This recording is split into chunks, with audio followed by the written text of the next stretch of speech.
Hello friends, जय हिंद, राधे राधे। तो स्वागत है आपका अपना यूट्यूब चैनल एजुकेशनल नॉलेज पे। सबसे पहले हम कक्षा 10 और 12 के उन सभी भाई एवं बहनों को ढेर सारी शुभकामनाएं देना चाहते हैं जो बोर्ड परीक्षा में इस साल सम्मिलित होंगे। हम यही कामना करेंगे कि वह अपने पेपर में एक अच्छा स्कोर करके आए और अपने पेपर को ज़्यादा से ज़्यादा सॉल्व करें और बेहतरीन अंकों से वह उत्तीर्ण हों। उम्मीद करते हैं इधर हम जो भी कक्षा 10 के प्रीवियस ईयर पेपर करवाए हैं या जो मॉडल पेपर हम खुद बना करके वीडियो के माध्यम से आप लोगों तक पहुंचाए हैं वह बहुत बेहतरीन रहे और आप लोग को वहां से एक प्रश्नों का अलग अनुभव मिला होगा।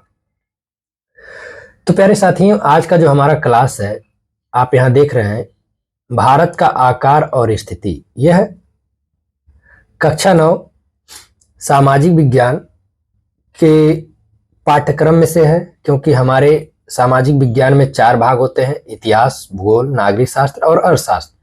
तो यहाँ हम सबसे पहले इतिहास पढ़ना चाहिए बुक के अनुसार, लेकिन हम भूगोल से शुरू करते हैं। तो चलिए, आज का जो हमारा ये अध्याय होगा बहुत बेहतरीन होगा। इसमें हम कुछ मुख्य बिंदुओं को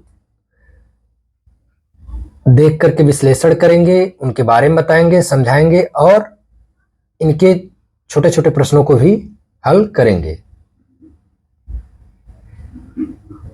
तो कक्षा 9 के उन समस्त विद्यार्थियों को हम सूचित करना चाहते हैं। देखिए, भूगोल, इतिहास, नागरिक शास्त्र या अर्थशास्त्र जो भी आप सब्जेक्ट पढ़ते हैं वो सारे सब्जेक्ट इस चैनल पर अवेलेबल हो जाएंगे, क्योंकि यह चैनल अभी चूंकि नया है, धीरे धीरे ही प्रोग्रेस कर रहा है और आप लोग का साथ, सपोर्ट, सहयोग है तो हम यहाँ तक पहुंचे हैं। देखिए, इसको प्रॉपर क्लास करने के लिए अभी थोड़ी सी दिक्कतें हैं, वह नहीं हो पा रही हैं, लेकिन हम फिर भी प्रयास करेंगे कि आपको चाहे जैसे अपने बुक को बहुत अच्छे से विश्लेषण करके पढ़ाएं। चलिए शुरू करते हैं। देखिए, दिया है भारत आकार और स्थिति, यानी यहाँ ये कहना चाह रहा है कि विश्व में जो टोटल देश है उन देशों में भारत का स्थान क्या है, आकार क्या है, इसकी स्थिति क्या है, यहाँ प्राकृतिक बनावट कैसी है या यहाँ की प्रकृति क्या है। कह रहा है भारत विश्व की प्राचीनतम संस्कृतियों में से एक है। आप लोग समझेंगे, भारत जो है दुनिया का मात्र एक अकेला देश है जो इतनी अनेकता के बाद अपनी अखंडता को और अपनी एकता को और अपने संस्कृति को पूरे विश्व में एक अलग पहचान देता है। जैसा कि आप सभी लोग जानते हैं, भारत ही एकमात्र ऐसा देश है जो अनेक जात, धर्म, समुदाय के लोगों के रहने के बावजूद भी यह एक है, अछूत है। तो यहां देखिए क्या कह रहा है, भारत विश्व का प्राचीनतम संस्कृतियों में से एक है। पिछले 5 दशकों में भारत ने सामाजिक, आर्थिक रूप से बहुमुखी उन्नति की है। कृषि उद्योग, तकनीकी और सर्वांगीण आर्थिक विकास में अद्भुत प्रगति हुई है। भारत का विश्व इतिहास में महत्वपूर्ण योगदान है।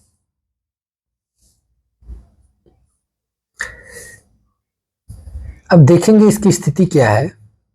यह कह रहा भारत एक विशाल देश है, यह उत्तरी गोलार्ध में स्थित है। अभी आपको आगे हम गोलार्ध भी समझाएंगे। गोलार्ध देखिए 2 ही होते हैं, एक उत्तरी गोलार्ध और दूसरा दक्षिणी गोलार्ध। तो भारत किस गोलार्ध में है? उत्तरी गोलार्ध में। और इसका मुख्य, अभी आगे एक ग्राफ मिलेगा, उस ग्राफ में आपको समझ में आ जाएगा। इसका मुख्य भाग 8 डिग्री 4 मिनट उत्तर से 37 डिग्री 6 मिनट उत्तर अक्षांश तथा 68 डिग्री 7 मिनट पूर्व से 97 डिग्री 25 मिनट पूर्व देशांतर तक है। अब आप कहेंगे सर देशांतर क्या है, अक्षांश क्या है? तो यह आगे अभी आपको एक फिगर के माध्यम से हम समझा देंगे। कर्क रेखा 23.5 डिग्री या आप कह सकते हैं 23 डिग्री 30 मिनट उत्तर में देश को लगभग 2 बराबर भागों में बांटती है। यानी जो कर्क रेखा है वह भारत को 2 बराबर भागों में बांटती है। कितने डिग्री पर है वह? 23.5 डिग्री या 23 डिग्री 30 मिनट। मुख्य भूभाग के दक्षिण पूर्व में अंडमान निकोबार द्वीप समूह बंगाल की खाड़ी में स्थित, दक्षिण पश्चिम में लक्षद्वीप समूह अरब सागर में स्थित है। यहां समझेंगे, कह रहा है मुख्य भूभाग के दक्षिण पूर्व में, यानी दक्षिण पूर्व। अभी आप आगे चलेंगे तो आपको दिशा भी सब क्लियर हो जाएंगे, दक्षिण पूर्व क्या होता है, दक्षिण पश्चिम क्या होता है, या जो भी है। पहले ये सारांश हम पढ़ लें, आपको सब आगे समझा देंगे। कह रहा बंगाल की खाड़ी में तथा दक्षिण पश्चिम में लक्षद्वीप समूह अरब सागर में स्थित है। यानी देखिए, जो लक्षद्वीप है वह कहां है? अरब सागर में है। अपनी एटलस की सहायता से इन द्वीपों समूहों का विस्तार से ज्ञात कीजिए। आकार क्या है? भारत के भारत के भूभाग का कुल क्षेत्रफल लगभग 32.8 लाख वर्ग किलोमीटर है। तो देखिए, मोटे तौर पे ये 32.8 हो गया है, लेकिन भारत का देखा जाए तो एग्जैक्ट जो क्षेत्रफल है वह 32,87,263 वर्ग स्क्वायर किलोमीटर तक फैला हुआ है। भारत का क्षेत्रफल विश्व के कुल क्षेत्रफल, भारत का क्षेत्रफल कुल भौगोलिक क्षेत्रफल का 2.4% है। यानी विश्व में जितना हमारा क्षेत्रफल फैला हुआ है उसमें भारत की जो भागीदारी है कितना है? 2.4% तक ही है। स्पष्ट है कि भारत विश्व का 7वां सबसे बड़ा देश है। यानी 6 ऐसे भी बड़े देश हैं जो भारत से क्षेत्रफल में क्या है? बहुत बड़े हैं। भारत की स्थल सीमा रेखा लगभग 15,200 किलोमीटर है और समुद्री तट रेखा अंडमान और निकोबार द्वीप समूह तथा लक्षद्वीप समूह के साथ 7,516.6 किलोमीटर है। यानी भारत का जो टोटल क्षेत्रफल है 32,87,263 वर्ग किलोमीटर, उसमें 15,200 किलोमीटर जो है यह केवल स्थल है। बाकी ये 7,516.6 किलोमीटर की जो दूरी है यह तटीय इलाका है, अर्थात जो स्थल और जल से जुड़ा हुआ है। यहां थोड़ा सा ध्यान देंगे, यहां देखिए हम कुछ बनाए हैं, ये हमारे दिशा है। देखिए, कभी भी आप कोई भी एटलस देखेंगे तो ऊपर एक एरो मिलेगा। एरो का मतलब ये नॉर्थ, एन से डिनोट किया जाता है, या उत्तर। तो हमारा उस मैप में या उस एटलस में उत्तर दिशा हमेशा ऊपर होता है, उसके जस्ट नीचे दक्षिण होता है, उसके दाएं पूरब और बाएं पश्चिम। ये हमारे 4, देखिए 4 मुख्य दिशा होते हैं। क्या होते हैं? मुख्य दिशा। आप अभी तक 4 दिशा जान रहे थे, लेकिन 8 होते हैं, और ये 4 आपके उप दिशा होते हैं। उप दिशा। जैसे देखिए, अब उत्तर और पश्चिम के बीच का स्थान क्या होता है? उत्तर पश्चिम होता है। उत्तर और पूरब के बीच का स्थान उत्तर पूरब होता है। अब देखिए, दक्षिण और पश्चिम के बीच का अगर ये स्थान देखेंगे तो दक्षिण पश्चिम हो गया, और ये दक्षिण पूरब के बीच का जो स्थान है ये दक्षिण पूरब हो गया। तो ये देखिए, ये जो सर्कल के हैं ये इनके उप दिशाएं हैं और ये इनके मुख्य दिशाएं। तो हमारे टोटल मुख्य दिशाएं 4 होते हैं, उनके 4 उप दिशाएं होते हैं, यानी दोनों मिलाकर के हमारे कितने हो गए? 8 हो गए। ये हमारे मैप में बहुत ही काम का चीज है। दिशा अगर हमें ज्ञान नहीं है तो हम मैप को सही से नहीं पढ़ सकते, या हम मैप के बारे में अच्छे से नहीं जान सकते। चलिए प्यारे साथियों, आगे देखते हैं। कह रहा भारत के उत्तर पश्चिम उत्तर तथा उत्तर पूर्वी सीमा पर नवीनतम वलित पर्वत है। यानी जो वलित पर्वत है वह कहाँ है? उत्तर तथा उत्तर पूर्वी सीमा में। इसके दक्षिण भूभाग पर उत्तर में चौड़ा है और 22 डिग्री उत्तरी अक्षांश में हिंद महासागर की ओर हो गया है। कैसा हो गया है? संकरा। इसके पश्चिम में अरब सागर तथा पूर्व में बंगाल की खाड़ी भी क्या है? स्थित है। अभी हम आपको अच्छे से मैप में ये समझा रहे हैं, बस ये अध्याय का एक सारांश है, उसको हम पढ़ करके आपको बता दे रहे हैं। अब देखिए कह रहा परंतु फिर भी पूर्व से पश्चिम का विस्तार उत्तर दक्षिण के विस्तार की अपेक्षा कम प्रतीत होता है। अभी आपको ये भी स्पष्ट कर देंगे कि उत्तर से दक्षिण का इसका विस्तार कितना है, पूर्व से पश्चिम का कितना है। यहाँ कह रहा गुजरात से अरुणाचल प्रदेश की स्थानीय समय में 2 घंटे का अंतर है, अतः 82 डिग्री 30 मिनट पूर्व देशांतर रेखा भारत के मानक यमोत्तर माना गया है। यानी जो भारत का मानक समय है वह हमारा 5.5 घंटा आगे होता है, वह भी देशांतर रेखा के अनुसार निर्धारित किया गया है। अब आप लोग यहां देखेंगे भारतीय भूखंड एशिया महाद्वीप के पूर्व और पश्चिम के मध्य में स्थित भारतीय भूभाग एशिया महाद्वीप दक्षिण विस्तार है। हिंद महासागर जो कि पश्चिम में यूरोपीय देशों और पूर्वी एशियाई देशों को मिलाता है, भारत को केंद्रीय स्थिति प्रदान करता है। देखिए दक्षिण का पठार हिंद महासागर के शीर्षवत फैला हुआ है। आगे देखेंगे इसी में देखिए यह जो हम बता रहे थे गोलार्ध, यहाँ एक उत्तरी गोलार्ध होता है और नीचे यहाँ देखिए दक्षिणी गोलार्ध दिया है। अब ये पृथ्वी को जो 2 बराबर भागों में काटती, इसे हम भूमध्य रेखा या जीरो अक्षांश रेखा भी कहते हैं। इसके ऊपर उत्तरी भाग में अगर आप जाते हैं 23.5 डिग्री उत्तरी अक्षांश रेखा, तो वहां आपको कर्क रेखा मिलेगा और हमारा भारत इसी पर यहाँ है। और भारत जब देखिए यहाँ है तो ये भारत के लगभग बीचों बीच से गुजरती है। कुछ ऐसे आपको विश्व के मानचित्र में देखने को मिलेगा।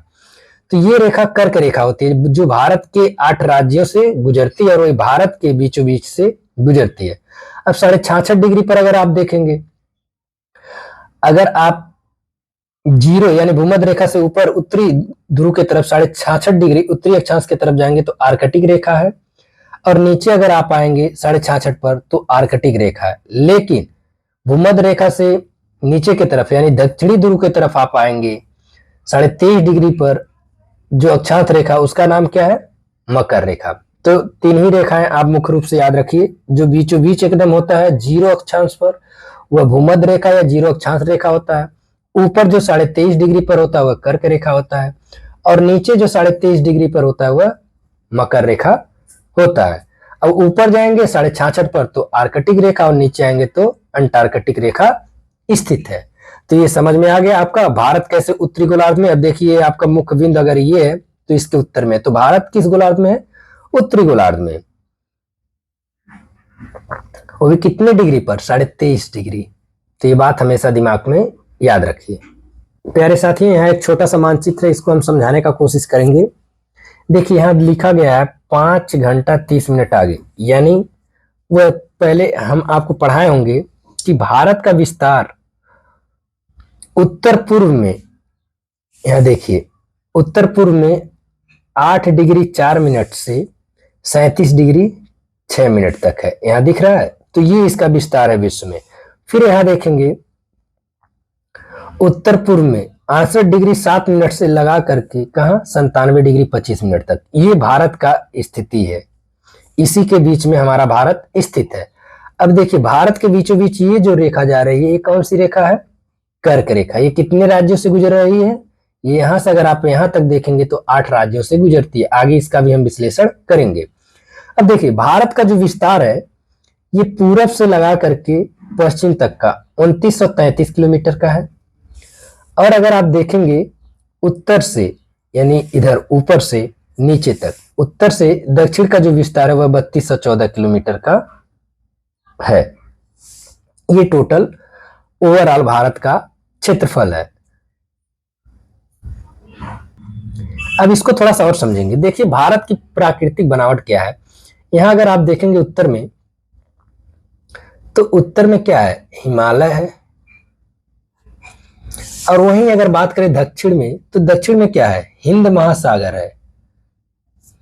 पूरब में क्या है, बंगाल की खाड़ी है। पश्चिम में क्या है, अरब सागर, और यहां देखेंगे थार का मरुस्थल है।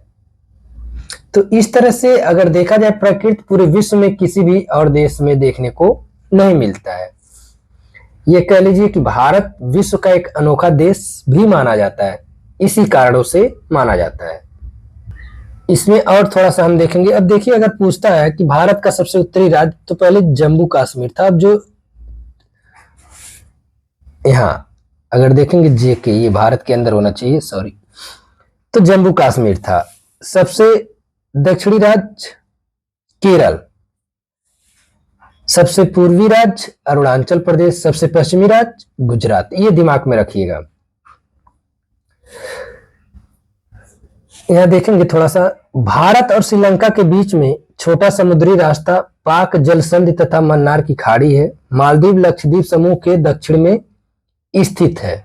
भारत और कहा, श्रीलंका के बीच में क्या स्थित है, तो कह रहा है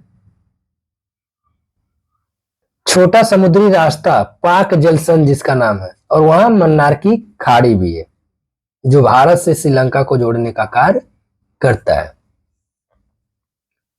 प्यारे साथियों, हम फिर पहले अध्याय पे आ गए थोड़ा सा, और यहाँ कुछ इंपॉर्टेंट चीजें रह गई थी। देखिए, विश्व में टोटल हमारे 7 महाद्वीप और 5 महासागर हैं। देखेंगे ये वाला, देखिए महाद्वीप क्या होते हैं, जो जिसमें देशों की संख्या को बांटा गया है या अलग कर दिया गया। उत्तरी अमेरिका महाद्वीप, दक्षिणी अमेरिका महाद्वीप, Europe, Africa, Asia, Australia, Antarctic या अंटार्कटिका। तो ये 7 महाद्वीप हो गए। और हमारे महासागर कुल कितने हैं, 5 हैं। प्रशांत महासागर, अटलांटिका महासागर, हिंद महासागर और अंटार्कटिक महासागर। तो ये हमारे 5 महासागर हो गए। यहाँ हम क्रम में नाम भी लिखे हैं, प्रशांत महासागर, अटलांटिका महासागर, हिंद महासागर, आर्कटिक महासागर, अंटार्कटिक या दक्षिणी महासागर। तो ये नाम आप लोग याद रख लेंगे। तो भारत किस महाद्वीप में है, एशिया महाद्वीप में।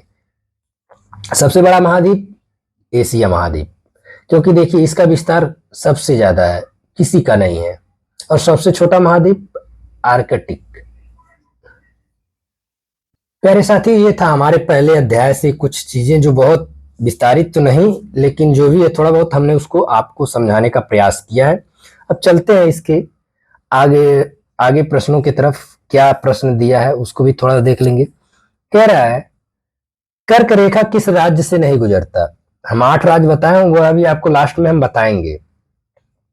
राजस्थान, छत्तीसगढ़, उड़ीसा, त्रिपुरा, यानी इन तीनों राज्य से गुजरता है, लेकिन उड़ीसा से नहीं गुजरता है। फिर कह रहा है भारत का सबसे पूर्वी देशांतर कौन सा, अभी आपको बताया है 97 डिग्री 25 मिनट पूर्वी देशांतर, 77 डिग्री 6 मिनट पूर्वी देशांतर, 68 डिग्री 7 मिनट पूर्वी देशांतर, 82 डिग्री 32 मिनट पूर्वी देशांतर। तो यहाँ हो जाएगा 97 डिग्री 25 मिनट पूर्वी देशांतर। फिर कह रहा उत्तराखंड, उत्तर प्रदेश, बिहार, पश्चिम बंगाल और सिक्किम की सीमाएं किस देश को छूती हैं। देखिए भूटान अलग है, म्यांमार भी दूर है, चीन भी दूर है, नेपाल। तो यहाँ नेपाल सही ऑप्शन हो जाएगा। भाई उत्तर प्रदेश और बिहार वाले ये जानते होंगे कि उनके राज्य से सटा हुआ देश कौन है। कुछ लोग तो टूर भी करते होंगे, तो नेपाल ही है।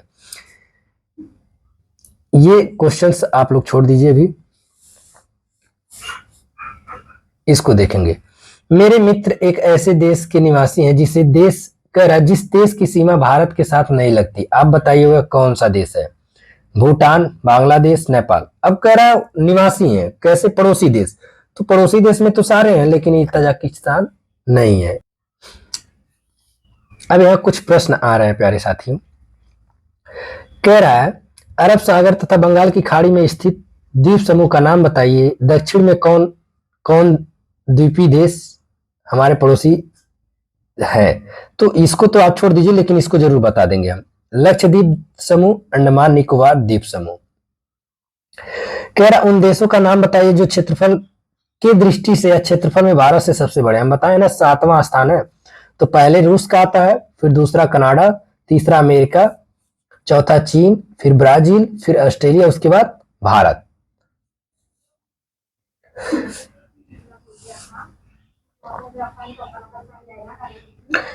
हिंद महासागर में भारत की केंद्रीय स्थिति से इसे किस प्रकार लाभ प्राप्त होता है। इसका आंसर हम अलग से दिखाएंगे आप लोग को। प्यारे साथियों, यह क्वेश्चन है, कह रहा है हमारे उत्तरी पश्चिमी, उत्तर तथा उत्तर पूर्वी पड़ोसी देशों का नाम बताइए। तो देखिए, यहाँ हमारे उत्तर पश्चिमी पड़ोसी देश पाकिस्तान, अफगानिस्तान हो गए। हमारे उत्तरी पड़ोसी देश उत्तर में देखिए कौन कौन देश है, नेपाल, भूटान, चीन। और हमारे उत्तर पूर्वी पड़ोसी देश म्यांमार, बांग्लादेश।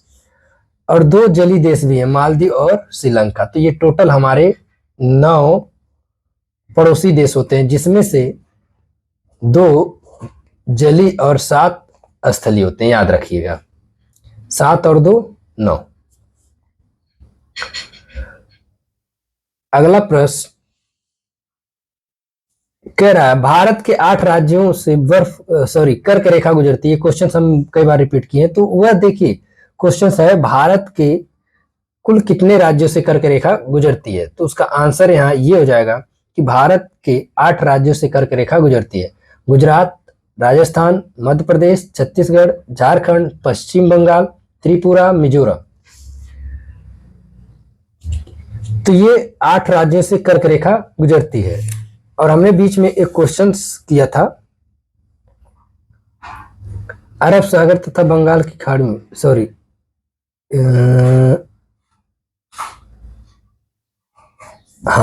यहाँ है क्वेश्चन, हिंद महासागर में भारत की केंद्रीय स्थिति से इसे किस प्रकार का लाभ हुआ है।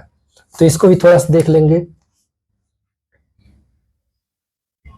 हिंद महासागर से देखिए रहने की वजह से भारत को क्या लाभ है। इससे भारत को व्यापार, सुरक्षा और रणनीति फायदे मिलते हैं। अर्थात भारत का व्यापार भी होता है, देश की सुरक्षा भी होती है और रणनीति फायदे भी होते हैं।